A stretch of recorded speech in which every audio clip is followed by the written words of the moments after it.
Tonight on DC News Now, going from the 90s to the 60s for high temperatures Thursday and tracking more wet weather on the way. It's terrible. Right where it just smells horrible. I think the government should put as much money into really inspecting it. It's been months since officials say they finished fixing the collapsed sewage pipe that gushed wastewater into the Potomac. But the odor and concerns linger. Now families in the area worry the issues will only get worse. Metro cracking down on passengers not paying to ride the bus. I believe more can be done within the DMV community to assist with transportation. The concern for drivers now asked to help with fare enforcement. More than 1 million people are expected to travel this Memorial Day weekend. We're helping you stretch your dollar with a look at gas prices before you hit the road. You're watching the station covering all of the DMV. This is DC News Now. Hi, everyone. Thank you for joining us tonight for DC News Now at 9. I'm Chris Flanagan. And I'm Susan Tran. The storms have settled, but we are still seeing some lightning in the region and the thunderstorms as well. Let's take a live look right now at Reagan National. The FAA has put a ground stop in place at all 3 D.C. area airports since this afternoon. It means that no planes can take off or land due to the thunderstorms. The advisory was lifted for DCA and BWI just moments ago, but it remains in place over at Dulles until 9:30. Even when the ground stop is over, though, you can still expect some delays at the airport. And let's talk more about the severe conditions that we saw earlier. It did some damage across the DMV. On the left, you're seeing the intense system in Maryland taking down a dozen utility poles. They have toppled across the street here on Route 85 in Frederick County. And firefighters say they also had to rush a person to the hospital who is set to be okay. And on the right, you can see a tree that snapped at its base in the district, precariously leaning. This is near 32nd and Q Streets Northwest. This was sent into us shortly before 6 o'clock tonight. So Chief Meteorologist Jackie Layer here. And Jackie, they were pretty powerful for a while there when the storms came through. Yes, and that was when we still had that severe thunderstorm watch. And then we also had a few of those severe thunderstorm warnings, but nothing warned right now. But we still have a couple of those thunderstorms that are still bubbling up right now. Let's talk about that radar. Much of parts of northern Virginia dealing with some of those scattered thunderstorms that have popped up, and these continue to move their way north and eastward. So these will extend now into Montgomery County at the top of this hour, and some of these do contain some heavier downpours and also frequent lightning. So we're looking at several of these cells across parts of the map. We have this cluster down towards Culpeper. We also have this other cluster that's across parts of Loudoun County and extending at least parts of Fairfax County now over towards the Montgomery County area and just closer towards the Silver Spring area at this point. But look at this heavier rain that's right over Potomac and even continuing to move its way over towards Bethesda and eventually pushing its way north and eastward. And then still a lot of this heavier rain that's down across the Culpeper area. But earlier today we did reach well into those 90s yet again. We tied the record at Reagan. We broke the record at Dulles for the 3rd day in a row. Tomorrow is going to be a much different story in terms of those high temperatures. I'll have more on that coming up. All right, looking forward to that, Jackie. Thank you. On Capitol Hill, the head of DC Water was flooded with questions regarding the catastrophic sewage pipe failure. The system collapse led to nearly 250 million gallons of wastewater just gushing right into the Potomac. Who can forget these images? Since then, DC water officials saying they've identified 3 high-priority projects that need attention and are awaiting permit approvals along with more funding. And the stench from the busted sewer line still lingers for neighbors living along the river near Glen Echo, more than a month since that cleanup was completed. DC News Now's Ben Dennis is speaking with some of those families that live right near the Potomac River about their growing concerns.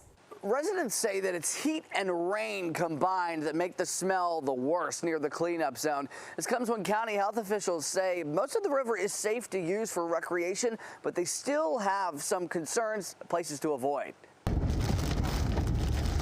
The wet drive on a warm day toward Lock 10 comes with a warning from some neighbors about the lingering fallout from January's massive sewage spill into the Potomac River. Am I the only one that's smelling it? It's really bad. I'm smelling it from my car. I always open the window and it's putrid. Officials say most flowing portions of the Potomac are considered safe for recreation again, but they still want people avoiding shoreline areas near the spill zone from Lock 11 down toward Minnie's Island. If it's not safe to be along the shoreline, why say it's okay to get in the river at all? Well, it's because the water testing is showing that there's low bacteria levels. Sean O'Donnell with Montgomery County Health tells me bacteria levels can still spike after heavy rainstorms, but about the smell? The smell is certainly not pleasant, but it doesn't pose a health risk. At Monday night's community meeting, a D.C. water official said crews are beginning to plan how to stop the odor. What we've been working on is a chemical dosing system upstream,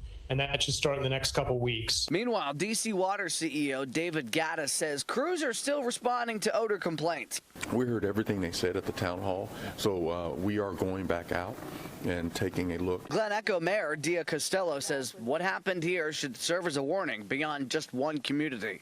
We have really old infrastructure, so I'm worried about other communities. Health officials tell me that daily water testing has been happening for months, and Glen Echo's mayor says that she hopes that continues into the summer months when not only locals but also visitors are in the area and when conditions may change. In Glen Echo, Maryland, Ben Dennis, DC News Now.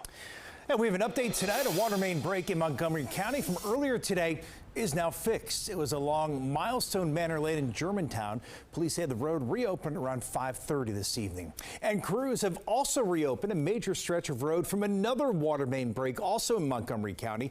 It ripped apart Bradley Boulevard. Crews first fixed the 20-inch pipe before repairing that road. You can see it here. The intense flooding Tuesday turned the street into a river and caused waves to ripple through the asphalt. The water company says they've repaved the eastbound side of Bradley Boulevard. And there's a new push to get Metro bus riders to pay up. WMATA says there's an unacceptably high number of people just skipping out on the fare. The agency is starting a new crackdown over the Memorial Day weekend, bringing in more police, spreading the message about the importance of paying your share, and requiring bus drivers to tell riders how much they owe when they board. But union leaders are calling the last part of that plan a risk for drivers. DC News Now's Yamri Sasay joining us live there in Northwest. And Yamri, why is the union pushing against that? Yeah, well, the biggest concern for the union is essentially the driver safety. Now, they say years back, this is what they did. They quoted the bus fare as people got on the bus, but that did lead to a lot of altercations and a lot of assaults on bus drivers. Now, they do believe that's why it was dropped before, and with them bringing it back, especially Memorial Day weekend, they say this is definitely a big concern.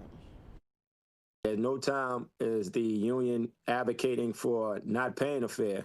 We just want to make sure that our members are safe. WMATA says it's cracking down after data shows fare evasion is 70% on Metro buses. Starting Memorial Day weekend, there will be more transit police, flyers reminding people to pay, and a requirement for bus drivers to state the bus fare as riders get on. Good morning. The fare is $2.25. But the union representing Metro drivers says there's a reason operators stopped doing that years ago. The result of it is our operators have been getting assaulted. They've been getting threatened, spat on. No one still paid the fare. Only thing it did was cause altercations. The union says drivers are concerned, especially since the fare is already posted and announced on the bus. Fare is $2.25. They're afraid.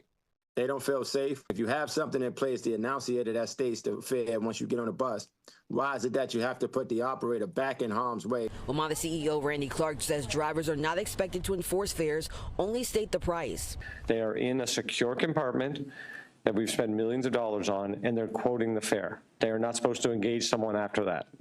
The safety of our staff is paramount. Some Metro riders question whether the plan really stops fare evasion. I do worry about tension between the community and the bus drivers. I'm pretty sure the bus drivers' main concern is just getting people to and from safely.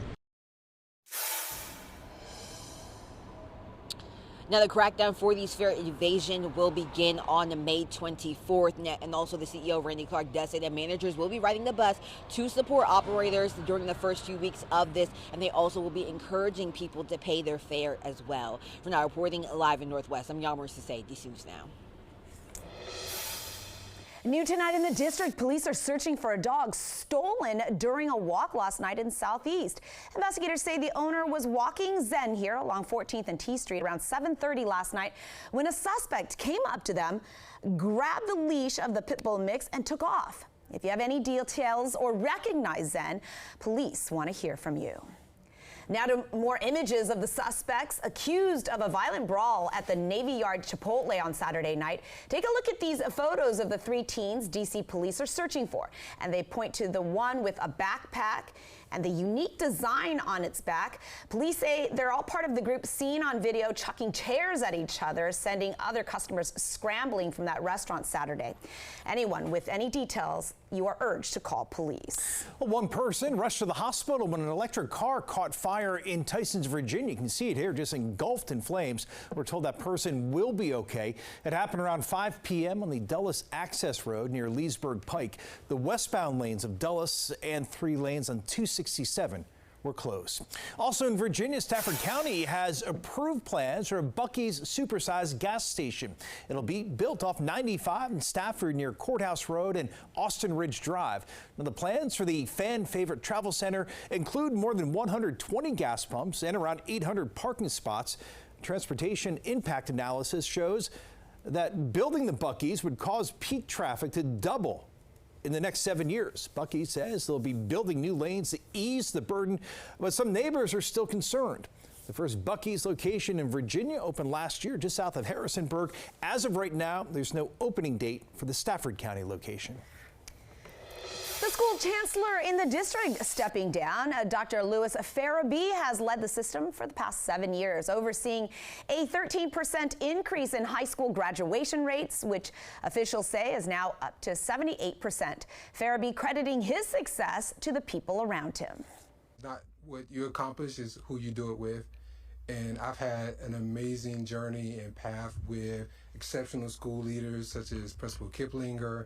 I've had the best boss that I could have asked for behind me, who often remind me that nobody tells you no but me.